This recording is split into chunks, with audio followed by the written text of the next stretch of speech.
Okay, everybody wants to be Superman, and I think most of the people in this room are old enough to remember when this movie came out in 1978. I know I do. It was obviously a big. Okay, there it goes. It was a big moment in my life because I've always been interested in aircraft, spacecraft, but I vividly remember this movie because back then you had to wait in line around the movie theaters, kind of build up the anticipation. But yeah, this is one of the reasons. Another reason I pursued aviation, just because everybody wanted to fly. It's like when you saw the movie, that's all you could think about. And matter of fact, their advertising slogan back then was "You'll believe in me, you can fly." If you remember that. But my agenda for today, speaking of flying, is basically to discuss the requirements, the cost, and benefits of earning your pilot's license. As a flight instructor, I'm a big promoter, and we have a rare resource in the Naval Postgraduate area here, school area, the Monterey Navy Flying Club, which is a fantastic resource. Not every post has a flying club, and they're few and far between, so I wanted to put a plug in for them. A lot of people don't understand the requirements for earning your pilot's license. They're a little bit intimidated by primarily the medical. As being a flight instructor, that's the number one reason a lot of my students are kind of hesitant to start flying, is just because they're concerned about passing the medical, class 3 medical for a private pilot's license in this case.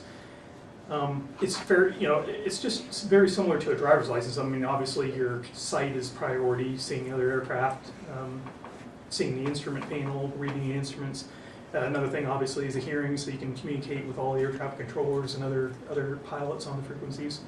Of course, heart and lungs.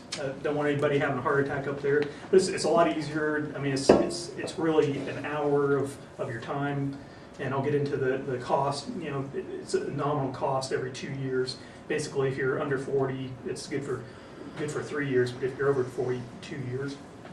Another decision you have to make is whether you want to go formal or informal, Part 61 or Part 141. I have some training aids here that I'll pass around. Don't be intimidated by a lot of this stuff, but this is the Bible for pilots, Federal Aviation Regulations, and the Airman's Information Manual. But this kind of, I'll pass that around. This kind of gives you a view. It's just like an encyclopedia. You don't have to memorize it or read it and learn it for your license, but you have to be familiar with how to reference material out of there.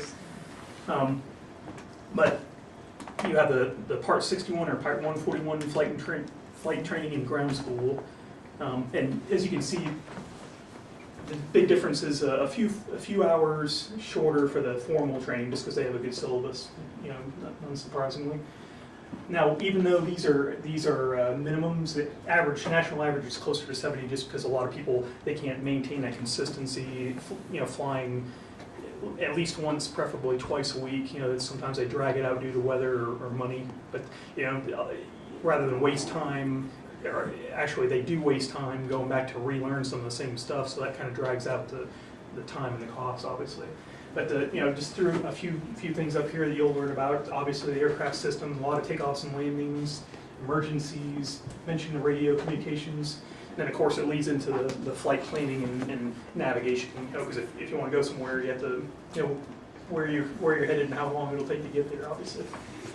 And finally, the FAA written and flight tests, which they've made it surprisingly easy over the years. This is just a clip from the website. John and Martha King have the King Flight School down in San Diego. These guys are well known, done a lot for aviation in the past, but you have options of doing ground school with your instructor or just buying a DVD manual, and they kind of guarantee you're written, because it's very thorough, and you can take the test at a computer test center, basically. They're all around the country. There's one right up the street in San Jose.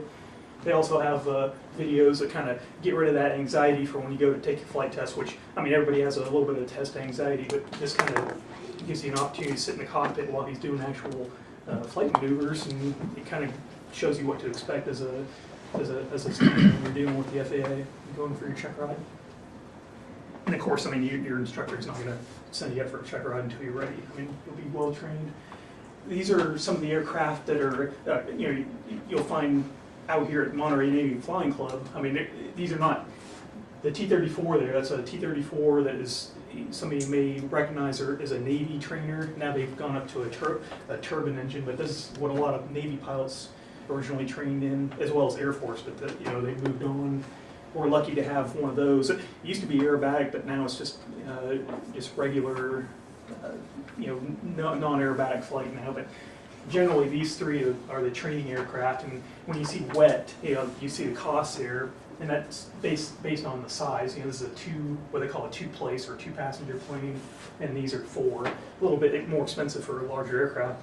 And wet means that it comes with fuel rather than you pay for the hour and the fuel. So when you hear $99 wet, you know what you're getting.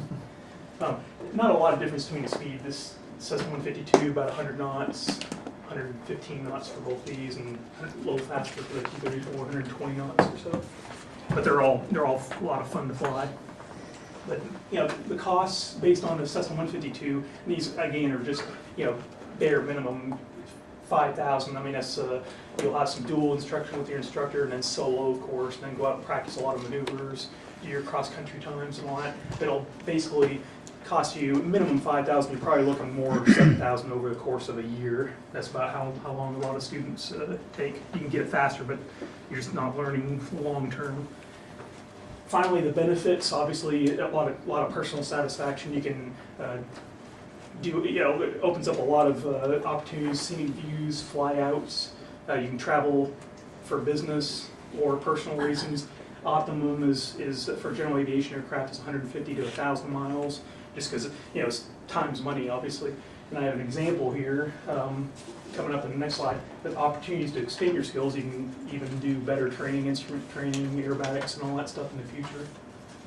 And finally, almost missed it on the bottom there, personal aircraft ownership is the best. Quick example here, a weekend trip to Lake Tahoe, comparison via auto, 5.5 hours versus an hour and a half flying. You get up there and you're right on the lake, so that's ideal. And then here's an example of Bay Area where I do that all the time, take friends up flying. So I've talked a little bit about the requirements, costs and benefits of flying, and now I encourage you to go fly. Go check out the Navy Flying Club, and thank you for your time.